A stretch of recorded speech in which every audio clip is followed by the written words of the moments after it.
देश की नई पहचान बना चुके अयोध्या धाम में भक्तों का तांता लगा हुआ है। सुबह राम राम के साथ होती है, शाम भी राम राम के साथ ही ढलती है। अयोध्या में चारों ओर राम लहर है। बीती सुबह की तरह आज भी राममय माहौल वहां पर नजर आया। आज बीते दिन के मुकाबले बड़ी संख्या में श्रद्धालुओं के पहुंचने की उम्मीद है। एक दिन पहले यानी कि 23 जनवरी को 5 लाख श्रद्धालुओं ने रामलला के दर्शन किए। पहले ही दिन रिकॉर्ड संख्या में श्रद्धालु नए राम मंदिर में बालक रामलला के दर्शन के लिए पहुंचे। श्रद्धा के सैलाब को देखते हुए फिलहाल गाड़ियों की एंट्री पर रोक लगा दी है। साथ ही दर्शन की आस लिए पहुंचे भक्तों को धैर्य रखने की सलाह भी दी गई है ताकि आराम से सभी को रामलला के दर्शन हो सके। इस बीच मुख्यमंत्री योगी आदित्यनाथ ने मोर्चा संभाला और राम भक्तों की सुविधा के लिए सख्त निर्देश दिए। साथ ही मंदिर के पास बैरिकेडिंग भी लगा दी गई है। हालांकि श्रद्धालुओं के उत्साह का आलम यह है कि लोग गांव की गलियों से लेकर खेतों से होते हुए अयोध्या पहुंच रहे हैं। यही नहीं, सरयू पार कर भी अयोध्या आने वालों लोगों की संख्या कम नहीं है। तो देखिए, ये अलग अलग 7 तस्वीरें इस वक्त आपकी टेलीविजन स्क्रीन पर है और ये तस्वीरें दिखा रही हैं अयोध्या में राम के प्रति आस्था को और राम भक्तों की आस्था को। ये साफ तौर पर देखा जा सकता है कि अयोध्या में रामलला के दर्शन करने के लिए दूर दूर से लोग पहुंच रहे हैं। आस्था का जन सैलाब उमड़ चुका है। ऐसे में सुरक्षा के लिहाज से भी वहां पर तमाम इंतजाम किए गए हैं। रूट डाइवर्ट कर दिए गए हैं। सिक्योरिटी लगातार वहां पर मुस्तैद है ताकि किसी भी तरीके की किसी को असुविधा ना हो।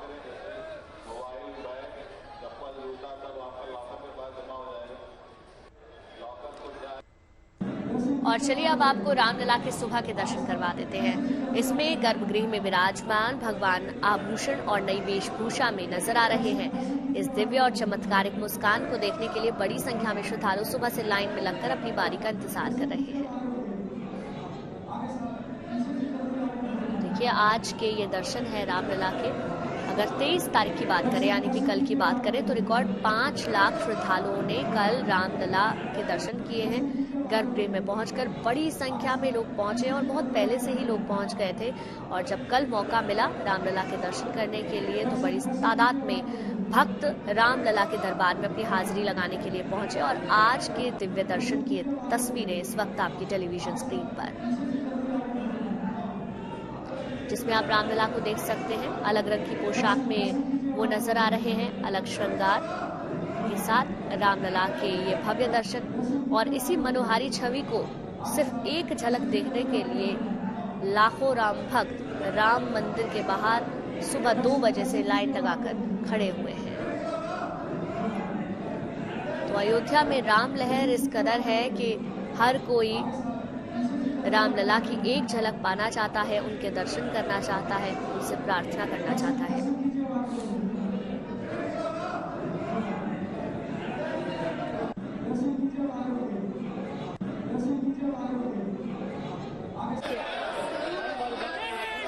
देखिए, ठंड भीषण है लेकिन हौसला बुलंद। कड़ाके की ठंड में महिला, बुजुर्ग, युवा रामलला के दर्शन की आस में लाइन में खड़े हैं। श्री राम का जयघोष वहां की फिजा में गूंज रहा है।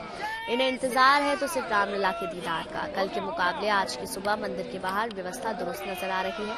ये आज सुबह की तस्वीरें सामने आई हैं। तो ये जो श्रद्धालु हैं सुबह 2 बजे से लाइन लगाकर खड़े हुए हैं रामलला के दर्शन करने के लिए। जय श्री राम का उद्घोष हर तरफ सुनाई दे रहा है। आज दूसरा दिन है दर्शनों का। कड़ाके की ठंड है लेकिन उसके बावजूद भी आस्था सबसे ऊपर और ये राम भक्त कतारों में लगे हुए इंतजार कर रहे हैं अपनी बारी का।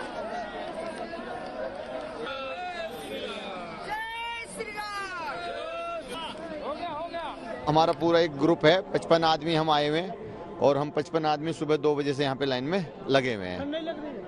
ठंड का क्या मतलब है जी, प्रभु जी का इतना आशीर्वाद है, ठंड का कोई मतलब नहीं है जी। ऐसा मतलब आंख भर आ रहा है, इतना अच्छा लग रहा है हमको। तो इसके लिए हम लोग ना 2 जन बाइक से आए, हम लोग उड़ीसा से। तो भगवान का फिर से मतलब मन कर रहा है कि दर्शन करने के लिए। एक बार दर्शन करने से इच्छा नहीं भर रहा है यार, बहुत आंख में से पानी आ जा रहा है। ऐसा इतना मतलब मन ना गदगद हो रहा है इसमें। अंदर से आवाज आई, बेटा आ जा, रामलला के दर्शन करने आ गया। बहुत आनंदमय लग रहा है, ऐसे मानो कि ये कुंभ से बड़ा है, बहुत बड़ा तीर्थ बना दिया है। जय हिंद, जय भारत, जय श्री राम। भीड़ प्रचंड है तो पुलिस और प्रशासन ने इंतजाम भी कड़े कर दिए हैं। पुलिस के आला अधिकारी मौके पर मौजूद हैं। इस बीच बुजुर्गों से कुछ दिन बाद दर्शन की योजना बनाने की अपील पुलिस प्रशासन की तरफ से की जा रही है, ताकि उन्हें भीड़ की वजह से कोई परेशानी ना हो।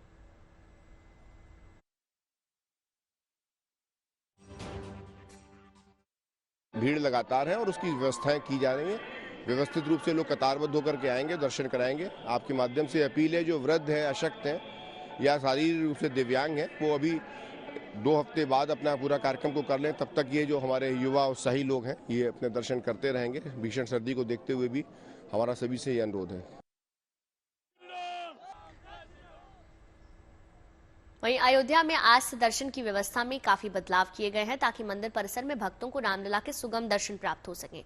ऐसा इसलिए हुआ क्योंकि पहले ही दिन रिकॉर्ड 5 लाख लोग रामलला के दर्शन करने के लिए पहुंचे। श्री रामचंद्र कृपालु भज मन हरण भव भय दारुणम्। श्री रामचंद्र कृपालु भज मन हरण भव भय दारुणम्। रामलला की एक झलक पाने को मानव आस्था का महाकुंभ अयोध्या उमड़ पड़ा है।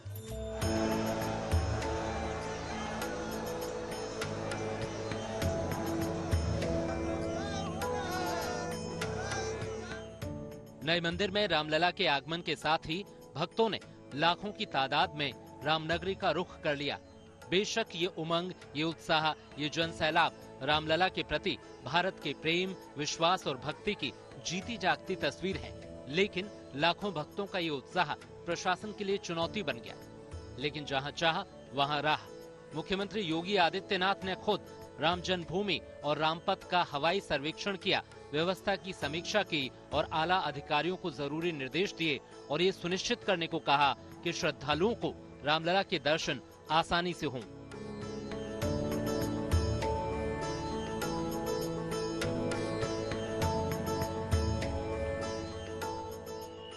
अयोध्या में जनमानस के भारी उत्साह को देखते हुए सुरक्षा इंतजाम और कड़े किए गए हैं। शहर में ट्रैफिक व्यवस्था भी मजबूत की गई है।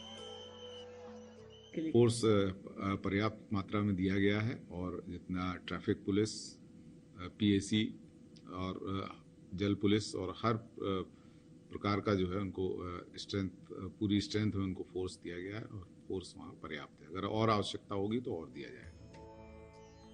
दर्शनों को आने वाले श्रद्धालुओं के लिए नई व्यवस्था को लागू किया जा रहा है, ताकि भीड़ ज्यादा होने पर भी भक्तों को रामलला के आसानी से दर्शन हो सके। पंक्ति में श्रद्धालुओं के जत्थे को आगे बढ़ाया जाएगा, तय किए गए पॉइंट्स पर रोका जाएगा और फिर आगे बढ़ाया जाएगा, ताकि मंदिर परिसर में व्यवस्था बनी रहे। दर्शनार्थी ज्यादा आने की संभावना है, तो उसके लिए हम लोग नई व्यवस्था बना रहे हैं कि कैसे अंदर जाएंगे और होल्डिंग एरिया में कैसे रुकेंगे और फिर दर्शन करके किस रास्ते से बाहर निकलेंगे। इसलिए किया जा रहा है कि ताकि एक साथ अगर श्रद्धालु आ जाते हैं, अगर मान लीजिए एक साथ 50,000 लोग आ जाएंगे तो स्वाभाविक है कि वो थोड़े थोड़े करके अंदर जाएंगे। तो इसलिए उसके लिए व्यवस्था बनाई गई है कि एक लाइन लगाई जाए, लाइन बनाई जाए। मुख्यमंत्री योगी आदित्यनाथ ने अधिकारियों के साथ और ट्रस्ट के मेंबर्स के साथ एक बैठक ली, जिसमें दिशा निर्देश दिए गए और कहीं ना कहीं नीति बनाई गई कि किस तरह से आगे श्रद्धालुओं को दर्शन कराए जाएंगे। व्यवस्था बनाए रखने के लिए प्रशासन को कुछ और कड़े फैसले भी लेने पड़े। सुल्तानपुर, गोंडा, अंबेडकर नगर और आसपास के इलाकों से आने वाले ट्रैफिक को डाइवर्ट किया जा रहा है, ताकि अयोध्या में जरूरत से ज्यादा भीड़ जमा ना हो और श्रद्धालुओं को रामलला के सुगम दर्शन हो सके। इस दौरान रामलला के दर्शन को निकले कुछ श्रद्धालुओं को कठिनाई का भी सामना करना पड़ा, लेकिन रामनगरी में व्यवस्था बनी रहे, भक्तों को रामलला के सुलभ दर्शन प्राप्त हों। इसके लिए जरूरी है कि भक्त संयम से अपनी बारी की प्रतीक्षा करें। पर राम भक्तों का जो जन सैलाब है, इसको भीड़ नहीं कहेंगे, आस्था का जो महाकुंभ उमड़ पड़ी है अयोध्या में, कई लाख तांता लगा हुआ है। इसके नाते आपसे करबद्ध प्रार्थना है, निवेदन है कि आप शांति बनाकर आराम से आइए, प्रभु आपसे जरूर मिलेंगे। व्यवस्था और बेहतर बनाने के लिए प्रशासन कई कदम उठा रहा है। आने वाले समय में दर्शन का वक्त भी बढ़ाया जा सकता है। उम्मीद है नई व्यवस्था से राम भक्तों को सहूलियत होगी और वो अपने आराध्य के दर्शन पाकर यहाँ से सुख शांति की सौगात घर ले जाएंगे। अयोध्या से समर्थ श्रीवास्तव के साथ bureau report, good news today.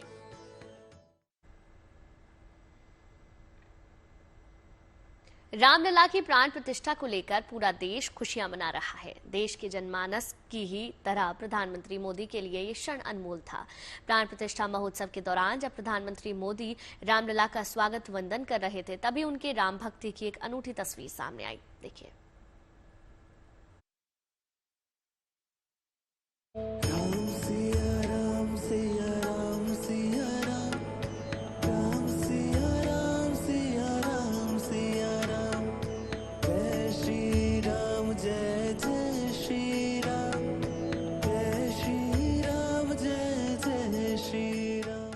प्रधानमंत्री मोदी का भक्ति भाव और आध्यात्मिक लगाव किसी से छिपा नहीं है। प्राण प्रतिष्ठा समारोह से पहले पीएम मोदी ने 11 दिन का उपवास किया और प्रभु राम के प्रति उनके भाव जज्बात की अनूठी तस्वीर सामने आई। जय श्री राम, जय जय श्री राम।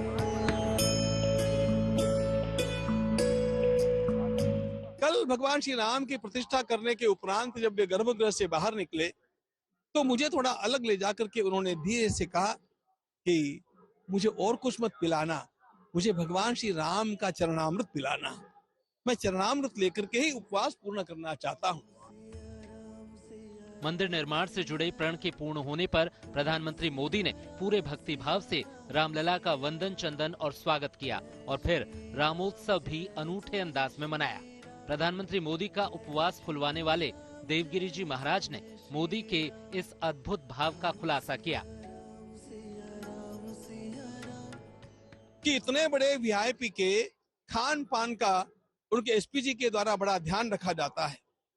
उनको क्या खाना पीना चाहिए, नहीं उनके हाथ में क्या देना चाहिए, उनके पास क्या लाना है, उन सब बातों को निगरानी के साथ पहले जांचा जाता है। और ऐसी अवस्था में जो हमने तैयार किया था और जांच लिया गया था, उसको दूर रख करके उन्होंने एकदम सीधे भगवान का चरणामृत मंगाया। यह उनके भक्ति भाव का निदर्शक है। रामलला को लेकर कुछ ऐसे ही भाव संपूर्ण जनमानस के हैं। लिहाजा रामनगरी में तो अब हर दिन आस्था का उत्सव मनेगा। देश भर से रामलला के लिए भोग, श्रृंगार और उपहार आ रहे हैं। रामलला को ऋतुओं के अनुसार भोग लगाया जाएगा और यही प्रसाद भक्तों को भी वितरित किया जाएगा। अलग अलग प्रकार के इतने प्रसाद वहां पर आ रहे हैं और भोग धरा जा रहा है। 1 लाख से अधिक लड्डू तो तिरुपति से आए हैं और इसी प्रकार भिन्न भिन्न स्थानों से भिन्न भिन्न मिठाइयां आई है और इन सारी मिठाइयों का अंशात्मक भोग नैवेद्य वहां पर होता है और प्रसाद लोगों में वितरित होता है। गर्भगृह में रामलला के आगमन के बाद अब मंदिर के ऊपर के तल में राम परिवार को स्थापित किया जाएगा ताकि भक्तों को संपूर्ण राम संस्कृति के दर्शन हो सकें। ऊपर का जो तल रहेगा उसमें पूरा राम परिवार रहेगा। फिर परकोटे में जो 6 मंदिर होने हैं उनमें गणपति का मंदिर, शिव जी का मंदिर, देवी का मंदिर और सूर्य भगवान का मंदिर रहेगा। हनुमान जी का एक रहेगा, एक अन्नपूर्णा जी का सीता रसोई में मंदिर रहेगा। अयोध्या के रामोत्सव का वैभव देखिए। एक तरफ जहां राजकुमार राम को भक्तों का लाड़, प्यार और दुलार मिल रहा है, तो वहीं दूसरी ओर रामलला की कृपा, अनुकंपा की रसधार भक्तों तक पहुंच रही है और अयोध्या अपने आराध्य के संरक्षण में नित संवर रही है, निखर रही है। Banbir Singh, Ayodhya, good news today. और अब खबर सामाजिक न्याय का मसीहा कहे जाने वाले जननायक कर्पूरी ठाकुर की। आज कर्पूर ठाकुर की 100वीं जयंती है। 24 जनवरी कर्पूरी ठाकुर की 100वीं जयंती से ठीक एक दिन पहले भारत सरकार ने उन्हें मरणोपरांत भारत रत्न से सम्मानित करने का ऐलान किया है।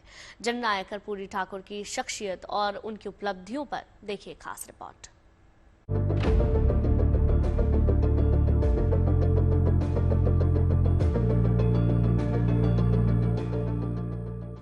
बिहार के करिश्माई नेता रहे कर्पूरी ठाकुर का पूरा जीवन सादगी से भरा रहा। जिस पृष्ठभूमि से उठकर कर्पूरी ठाकुर ने बिहार की राजनीति में अहम मुकाम हासिल किया, वहां पहुंच पाना आज के दौर में लगभग असंभव सा नजर आता है। 2 बार बिहार के मुख्यमंत्री उप मुख्यमंत्री और शिक्षा मंत्री रहे कर्पूरी ठाकुर का पूरा जीवन समाज के उत्थान के लिए समर्पित रहा। समाजवादी नेता कर्पूरी ठाकुर का जन्म बिहार के समस्तीपुर जिले में हुआ था।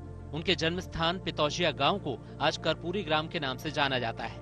अति पिछड़ा वर्ग से आने वाले कर्पूरी ठाकुर का सियासी सफर देश के स्वतंत्रता आंदोलन से शुरू हुआ। 1952 में उन्होंने पहला विधानसभा चुनाव जीता। ताजपुर सीट से विधायक बनकर कर्पूरी ठाकुर बिहार विधानसभा पहुंचे। 1952 के बाद वो कोई भी विधानसभा चुनाव नहीं हारे। कर्पूरी ठाकुर 1967 में बिहार के उप मुख्यमंत्री बने और शिक्षा मंत्रालय का काम संभाला। इसके बाद वो बिहार के 2 बार मुख्यमंत्री रहे। 1970 में जब वो बिहार के मुख्यमंत्री बने तो राज्य के पहले गैर कांग्रेसी मुख्यमंत्री थे, जिसके बाद 1977 में कर्पूरी ठाकुर दूसरी बार बिहार के मुख्यमंत्री बने। 2 बार बिहार के सीएम बनने के बावजूद वो एक बार भी अपना कार्यकाल पूरा नहीं कर सके। 17 फरवरी 1988 को उनका स्वर्गवास हो गया। सामाजिक न्याय की मशाल लेकर चलने वाले कर्पूरी ठाकुर को यूं ही जननायक नहीं कहा जाता। बतौर राजनेता उन्होंने जो काम किए उसका समाज पर गहरा असर पड़ा। उनकी उपलब्धियों की बात करें तो 1967 में जब वो शिक्षा मंत्री बने तो छात्रों की फीस माफ की। शिक्षा मंत्री रहते पढ़ाई में अंग्रेजी की अनिवार्यता खत्म की। बतौर बिहार सीएम उन्होंने खेतों पर से मालगुजारी खत्म कर दी। दूसरी बार मुख्यमंत्री बने तो पिछड़ा वर्ग को आरक्षण दिया। राज्य कर्मचारियों के समान वेतन आयोग को बिहार में लागू किया। आर्थिक रूप से कमजोर सवर्णों और महिलाओं को आरक्षण दिया। बिहार में उर्दू को दूसरी राजकीय भाषा का दर्जा दिया। जीवन भर पिछड़े वर्ग की वकालत करने वाले कर्पूरी ठाकुर को मिल रहे इस सम्मान पर प्रधानमंत्री नरेंद्र मोदी ने भी खुशी जाहिर की है। Bureau report, good news today. Bharat के जननायक कहे जाने वाले कर्पूरी ठाकुर को मरणोपरांत भारत रत्न से सम्मानित किए जाने पर सियासी लोगों में भी खुशी की लहर है। उन्होंने क्या कुछ कहा, चलिए आपको सुनवाते हैं। 36 वर्षों के मांग के बाद भारत सरकार ने इस मांग को पूरा करने का काम किया है। मैं अपनी तरफ से, अपने परिवार की तरफ से और पूरे बिहार की 15 करोड़ जनता की तरफ से नहीं, समाजवादियों की तरफ से, उनके विचारधाराओं पर चलने वालों की तरफ से हम भारत सरकार को बधाई देते हैं और कृतज्ञता ज्ञापित करते हैं। आज बिहार के लिए और देश के लिए बहुत खुशी की बात है। हमारे जननायक कर्पूरी ठाकुर जी को भारत सरकार ने भारत रत्न देने का निर्णय किया है। मैं मोदी जी को, राष्ट्रपति जी को, सबको बहुत बधाई देता हूं। अहिंसक तरीके से, लोकतांत्रिक तरीके से कैसे समाज को बदला जाएगा, इसके बहुत बड़े वो उनकी सोच थी। और ईमानदार नेता इतने थे कि आज तक चर्चा होती है। उप मुख्यमंत्री रहे, मुख्यमंत्री रहे, अपनी पार्टी के राष्ट्रीय अध्यक्ष रहे, लेकिन इसका कोई असर नहीं हुआ। और सबसे बड़ी बात है कि गरीबों, वंचितों, पिछड़ों, अति पिछड़ों को जिन्होंने जोड़ा समाज की मुख्य धारा में कि लोकतंत्र से आओ, तुम्हें तुम्हारी जगह मिलेगी, तो ये एक बहुत बड़ी बात है।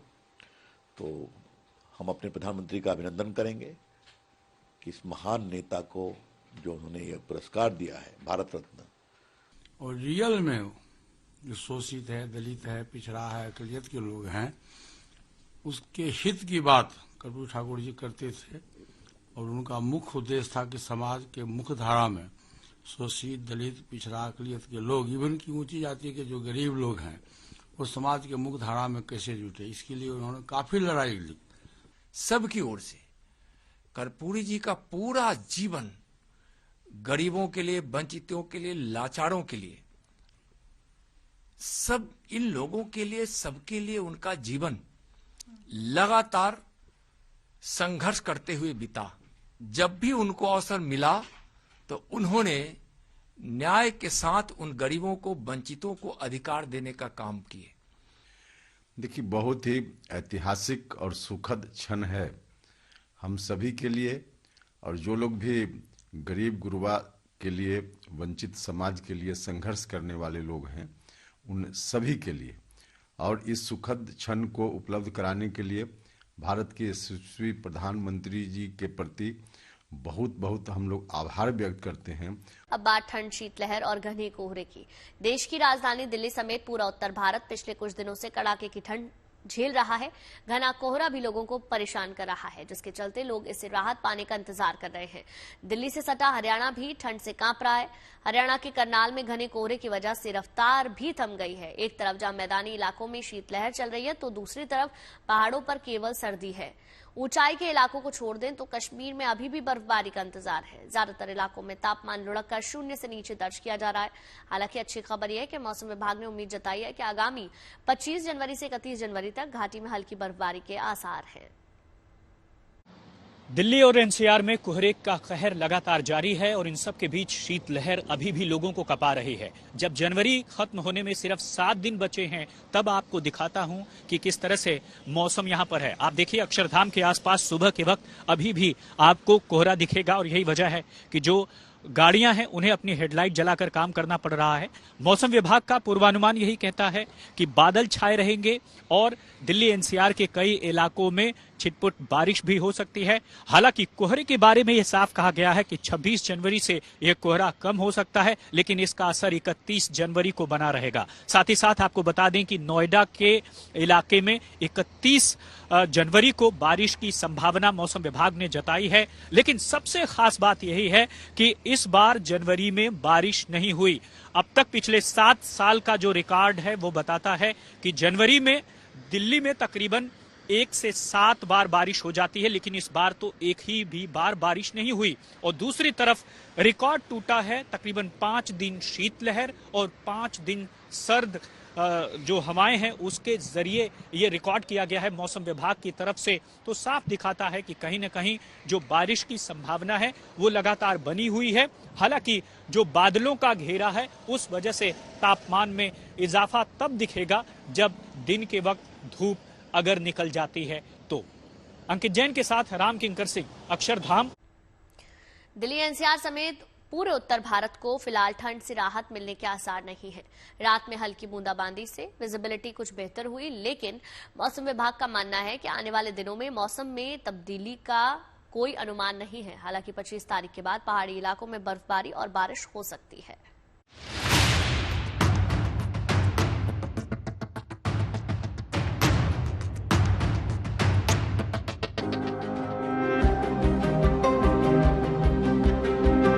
दिल्ली एनसीआर की फिजाओं में फिलहाल कोहरे और सर्द हवाओं का राज है। हवा में नमी है और ये मौसम दिल्ली वालों को राजधानी में शिमला का फील दे रहा है। उत्तर भारत के हालात भी जुदा नहीं है। मौसम विभाग का मानना है कि अगले कुछ दिन यही स्थिति बनी रहेगी, कहीं कम तो कहीं ज्यादा। कोहरे की चादर उत्तर भारत के ज्यादातर हिस्सों पर लिपटी रहेगी। दिनों की बात करें तो आने वाले दिनों में भी बहुत ज्यादा कम होने वाला नहीं है। हमारा अनुमान यही है कि 5 दिन में ऑलमोस्ट ऐसा सिनेरियो होता रहेगा। हाँ, थोड़ा बहुत हो सकता है किसी दिन थोड़ा कम हो गया फिर बढ़ गया, लेकिन ऑलमोस्ट जो सिनेरियो वेरी डेंस फॉग का नॉर्थ इंडिया में कंटिन्यू रहेगा। गुड न्यूज ये है कि 26 जनवरी के आसपास एक नया पश्चिमी विक्षोभ सक्रिय हो रहा है। इसका असर पहाड़ों पर दिख सकता है। हल्की बर्फबारी और बारिश से पहाड़ी इलाकों का सूखा खत्म हो सकता है। मौसम विभाग के मुताबिक हिमाचल के किन्नौर, कुल्लू और लाहौल स्पीति के ऊंचाई वाले क्षेत्रों में बर्फबारी हो सकती है। वहीं 29 जनवरी के आसपास हिमाचल प्रदेश के मध्यवर्ती इलाकों में भी बारिश की संभावना है। ये 25 तारीख से 25, 26, 27 तारीख को जो हमारे हाई हिल्स के डिस्ट्रिक्ट हैं, चंबा, लाहौल स्पीति, कुल्लू, किन्नौर, यहाँ पे हल्की हाई रीचेस में स्नोफॉल होने की संभावना है। फिर 28-29 को थोड़ी जो रेनफॉल एक्टिविटी है जो हमारे मिडिल के डिस्ट्रिक्ट हैं, जैसे मंडी है, शिमला है, सिरमौर है, कांगड़ा, यहाँ पे हल्की बारिश होने की संभावना है। मौसम विभाग का मानना है कि इस बार वेदर पैटर्न बदला हुआ है, लिहाजा कड़ाके की ठंड का दौर मध्य फरवरी तक रह सकता है। दिल्ली से नीतू झा और शिमला से विकास शर्मा के साथ bureau report, good news today. आज 24 जनवरी के दिन उत्तर प्रदेश दिवस मनाया जाता है। अयोध्या में रामलला की प्राण प्रतिष्ठा के बाद से यूपी हर किसी की जुबान पर छाया हुआ है। अपनी समृद्ध सांस्कृतिक विरासत के साथ विकास की ऊंचाइयों पर चढ़ते उत्तर प्रदेश की ये झलक राजधानी दिल्ली में भी दिखाई पड़ेगी। मौका गणतंत्र दिवस परेड का और दुनिया के सामने होगी वो है उत्तर प्रदेश की झांकी, जिसमें विकास करता हुआ उत्तर प्रदेश इस बार हमें देखने को मिलेगा। उत्तर प्रदेश में जो नई मेट्रो चली है, नई जो विकास परियोजना आई है, चाहे वो फिर राम मंदिर की झलक क्यों ना हो, ये सब हमें इस बार उत्तर प्रदेश की झांकी में देखने मिला। सर, कैसी है इस बार उत्तर प्रदेश की झांकी की तैयारी, क्या झलक हमें देखने को मिल रही है? जैसा कि आप देख रहे हैं, ये विकसित भारत समृद्ध विरासत हमारी थीम है। उसमें हम लोगों ने ये दिखाया है कि उत्तर प्रदेश हमारा जहाँ एक और सांस्कृतिक रूप से विरासत के रूप में हमारा मतलब नंबर 1 है, दूसरी ओर डेवलपमेंट में भी हम उत्तर प्रदेश में सबसे आगे हैं। आप देख रहे हैं आज अयोध्या में रामलला की प्राण प्रतिष्ठा हुई है। हम लोगों ने अग्रभाग में भगवान राम के बाल स्वरूप को प्रस्तुत किया है। इसके अलावा हमारा जो इसका जो पैनल आप देख रहे होंगे, ये राम मंदिर का ही आर्किटेक्चर हम लोगों ने लिया है। इसके अलावा जो हमारा जो मेन ट्रेलर पार्ट है, जनवरी 2025 में महाकुंभ प्रयागराज में होना है, उसी के रूप में हम लोगों ने ये महाकुंभ का लोगो और जो साधु हम लोगों ने दिखाने का प्रयास किया है। आएगी डेवलपमेंट में, जो कि हम नंबर 1 हिंदुस्तान में, जैसे कि आप देख रहे हैं कि रैपिड रेल जो कि हिंदुस्तान में खाली उत्तर प्रदेश में चल रही है, वो भी गाजियाबाद से दुहाई के बीच में और मेरठ तक काम चल रहा है। इसके अलावा आप देख रहे होंगे कि ब्रह्मोस मिसाइल जो कि भारतवर्ष में केवल इसका प्लांट लखनऊ में सरोजी नगर में बन रहा है, सिंबॉलिक रूप में हमने इसको प्रस्तुत किया है। इसके अलावा जो हम लोगों ने जो साइड पैनल है, इसमें अयोध्या का दीपोत्सव है, हमारा जो जेवर का एयरपोर्ट है, इसके अलावा जो है नोएडा का मोबाइल हब है, इसके अलावा जो हमारा जो LED स्क्रीन है, इसके माध्यम से हमारे सर्वाधिक 6 शहरों में मेट्रो चल रही है। 7 एक्सप्रेसवेज हमारे हिंदुस्तान में सबसे ज़्यादा उत्तर प्रदेश में है। इसके अलावा 5 इंटरनेशनल एयरपोर्ट वो भी केवल उत्तर प्रदेश में है। कुल मिलाकर के हमारा जो है समृद्ध विरासत और डेवलपमेंट दोनों को हमने एक साथ दिखाने का प्रयास किया है।